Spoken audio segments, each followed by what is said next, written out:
اللہ نے فرمایا ولا تقربوا الزنا، زنا کے قریب ہی مت جانا۔ باقی گناہوں پر اللہ نے فرمایا فلاں فلاں گناہ نہیں کرنے، اس پر یہ کیوں فرمایا کہ اس کے قریب ہی مت جانا؟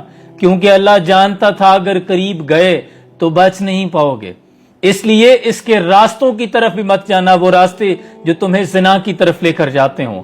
بد نظری سے آغاز ہوگا، یہ ہیں وہ راستے، پھر خیالات وسوسے گندے ہوں گے، پھر تو بار بار اس کو کرنے سے پلیئر حاصل کرے گا، اور جو سائنس کہتی ہے ڈوپامین پروڈیوس ہوتا ہے ہارمون، جو تمہیں بار بار کرنے کی ترغیب دیتا ہے۔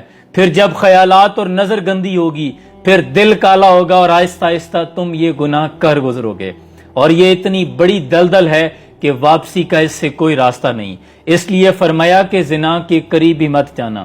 آج سوشل میڈیا، انٹرنیٹ پہ تمہارے لیے تمام تر سہولیات اور اغیار نے تمام تر مواد میرے نوجوانوں اسی لیے رکھا ہے کہ وہ چاہتے ہیں کہ مسلمانوں نوجوانوں میں فحاشی کو عام کریں۔ مسترک کو انہیں ذکر و فکر و صبح میں پختہ تر کر دو، انہیں مزاج خانقاہی میں، اور بہتر ہے ان شعروں کو سکھا دے رمیاہو، باقی نہ رہے شعر کی شعری کا فسانہ۔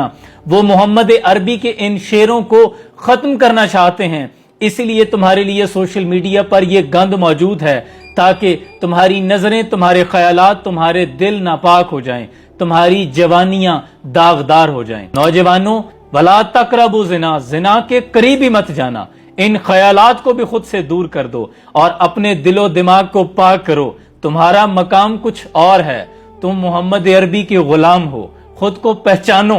نکل کر صحرا سے جس نے روما کی سلطنت کو الٹ دیا تھا، سنا ہے یہ قدسیوں سے میں نے، وہ شیر پھر ہوشیار ہوگا، اور تیرا شہر تو ہے شہر زلیخا جانا، وہ پیغمبر ہے جو دامن کو بچا لے جاؤ۔